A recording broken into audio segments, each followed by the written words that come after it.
Yo, it's a dope mural, a TUPAC on the corner of Eastern Avenue. It also got Billie Holiday, Fantasia, and Whitney Houston on it. But you know me and two of my sons had to go represent for Baltimore City and Machiavelli the Don.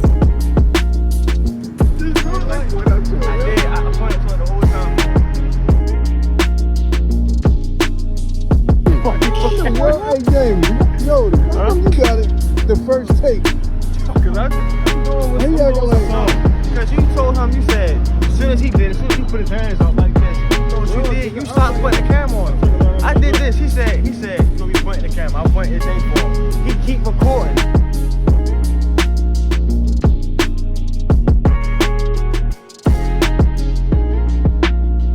Never die, live eternal. Who shall I fear? When I die, fuck it, I wanna go to hell. Cause I'm a piece of shit, it ain't hard to fucking tell. What was some other things that you saw that you remember?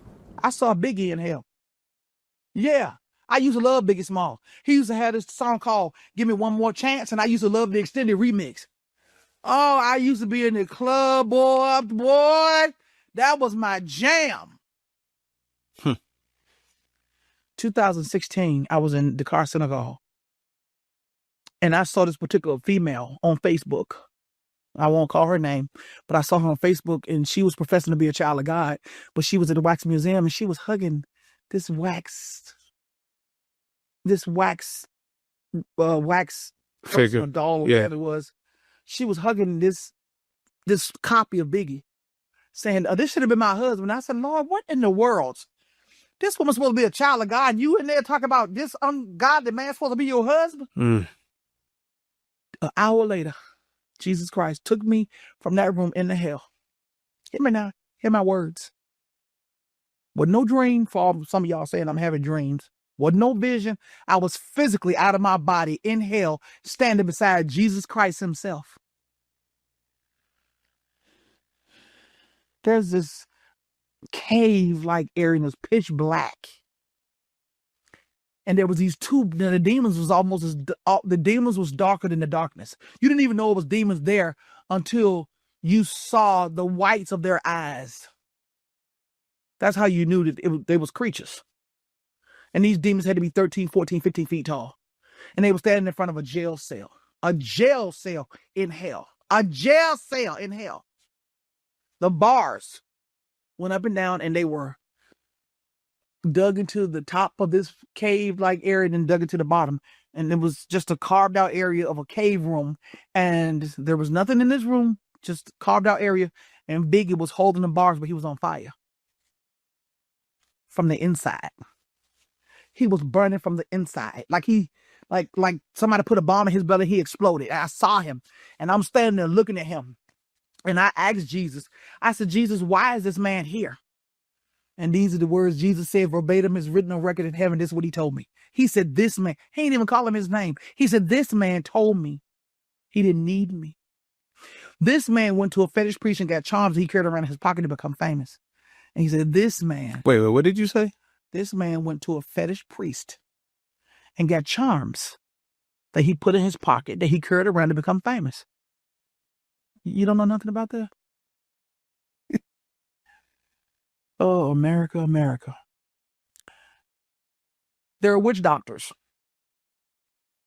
who are given a semblance of power by demons, by Satan himself. And it's practiced a lot in Africa and other countries. Yes. It's not practiced as much here. Yes. But it's practiced a lot in Africa. Where there are real witch doctors. That's all they do 24/7, 365. They live in their little witch doctor huts or witch doctor tents, and they serve Satan. And they take these little charms. It could be an earring. It could be a piece of a rock. It could be a piece of a cloth. And they do incantations over this, over this charm. And they give it to the person. And demons follow that charm. And whatever that person asked of from that witch doctor, those demons make happen. That's it. That's what they do. And he believed he was a king. And Jesus said, but mostly it's because he told me he didn't need me. Yo, YouTube, what up? It's your homie Gab. I'm in the building, and this is Machiavelli Media. Y'all got a crazy video in store for y'all today. I know you just saw the clip. Shout outs to We Need to Talk, the YouTube channel. They did a brilliant interview with a lady who's highly spiritual. And I don't know if she's a preacher, but like I said, she's highly spiritual to the point where she made some very shocking claims that she didn't have visions, or she didn't die, or, you know, she didn't dream, but she was actually in hell. And the most fascinating thing about what she said was who she says she saw there. She says she saw Biggie Smalls, the rapper, the Notorious B.I.G. in hell. Now, when she first said that, I was trying to figure out where she was going, because Biggie was a self-proclaimed drug dealer. You know, it's whispers that he had his hands involved in the TUPAC Shakur homicide.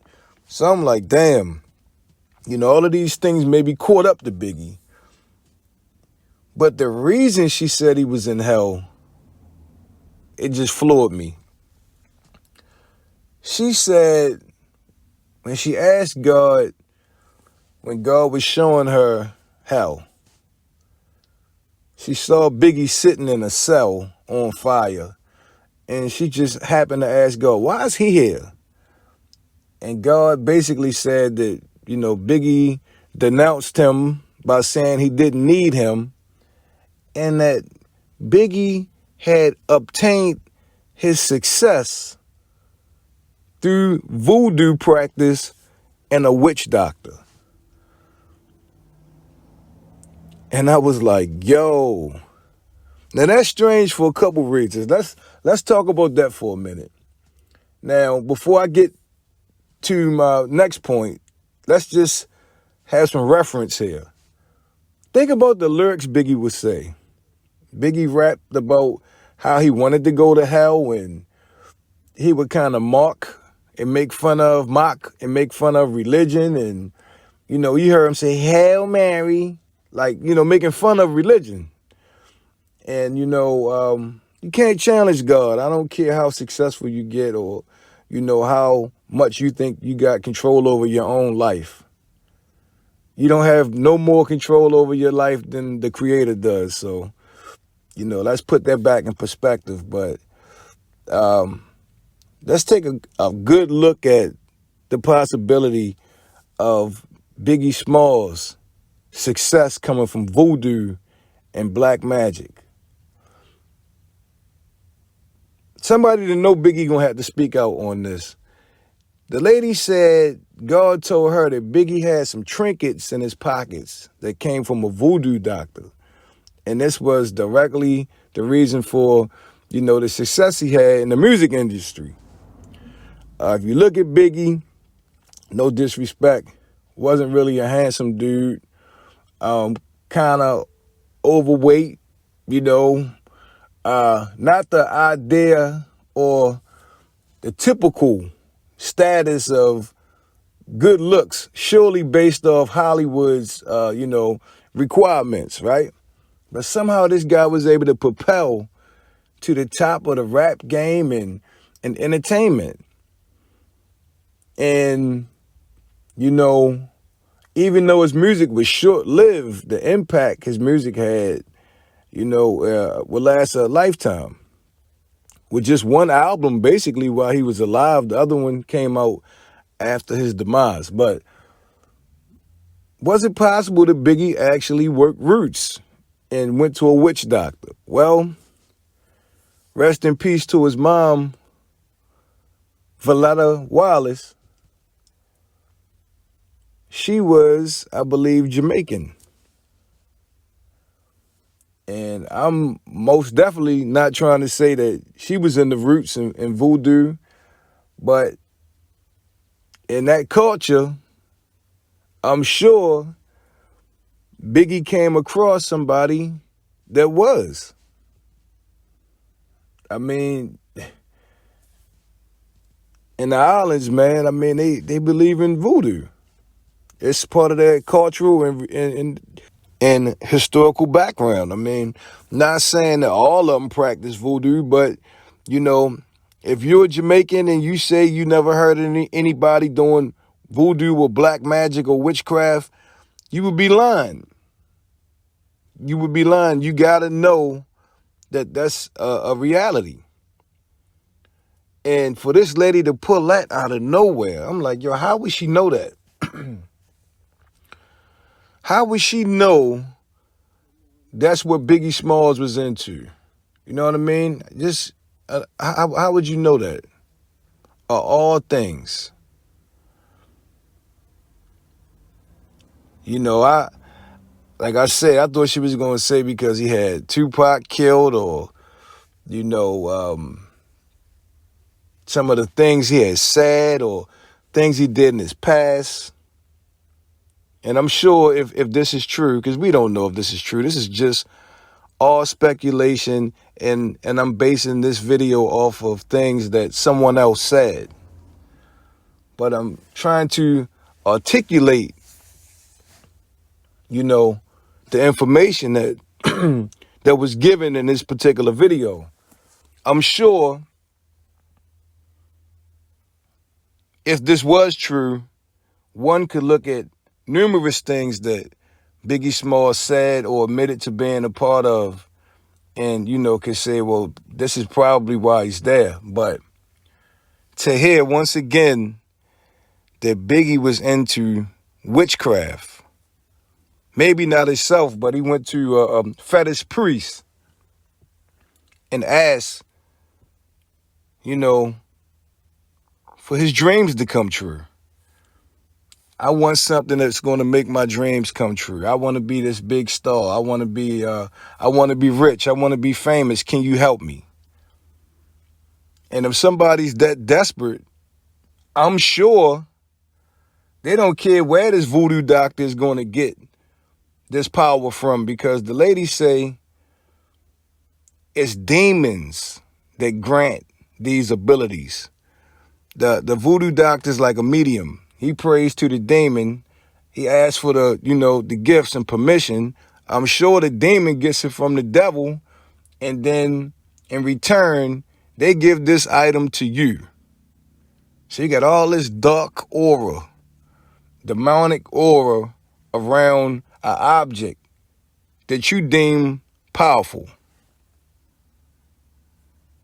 And yes,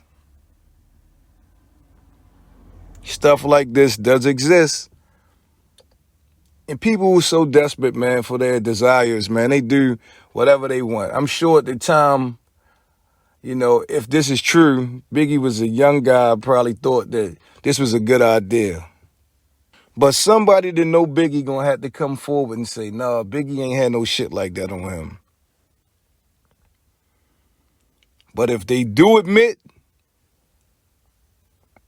that Biggie had some type of locket or some type of trinket in this type of realm that was a source power for him, because that would prove what this lady said is 100% accurate. Because how would she know that? I mean, shit is spooky, bro. Shit is spooky. Because couldn't you picture a little fat dude in the dark wishing and hoping one day he would just be like a star, like an icon? Just, I want the world in my hands. I want it so bad. Do you think he would be willing to cut corners to obtain that type of success, to obtain that type of power, that type of notoriety? And all it would cost is to pay this guy who claimed he can get this for you? Oh, you got to be careful what you wish for. You got to be careful for what you wish for. And you got to be even more careful when you praying for things and you vulnerable. Because, you know, I'm sure these other things can hear your prayers too. They know your desires. They know what you want. And sometimes you just might get it. Just imagine Biggie being so desperate to be a rap star that he would do something like this to be a rap star. Just get me in the game. So he goes to buy this thing from this guy who got it from God knows where. And it gives him, the abilities that he wants. But as soon as he got it, he got struck down. He got struck down. Man, tell me what you think. Leave your thoughts in the comment section. Don't forget to sub to the channel. This is Machiavelli Media. Turn on them post notifications so you'll be the first ones to get it when I drop that shit. It's been a pleasure as always. I'm your homie Gab. I'm signing off. I'm about to hit y'all with the peace.